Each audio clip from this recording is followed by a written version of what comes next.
2 నెలలు 3 నెలలు వస్తుంది.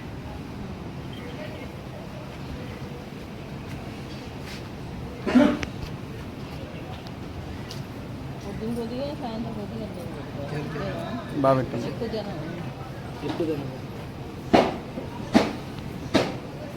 గట్టి లేకపోయినా గోధుమతోనే దానం ఉంటుంది సార్. అది పొద్దున పావుకేసి సాయంత్రం పావుకేసి పెట్టుకుంటే సరిపోతుంది సార్. అది మెయింటెనెన్స్ అదేముంటుంది కుక్క గంట ఈజీగా ఉంటుంది సార్. ఏం పెట్టాలి? దానా గడ్డి ఉంటే ఇప్పుడు గడ్డి అయితే సరిపోతుంది మేడం. పచ్చిగడ్డి దాన్ని కూడా గడ్డి గడ్డి లేకపోతే ఇంకోటి మేడం గోధుమతోనే దానం ఉంటుంది మేడం. అది పొద్దున్న పావుకేసి సాయంత్రం పావుకేసి పెట్టుకుని 2 పూటలు వాటర్ పెట్టుకుని సరిపోతుంది. అదే మెయింటెనెన్స్. White red sir. లేదా 2 రెడ్లు వేసుకున్న బాగుంటుంది.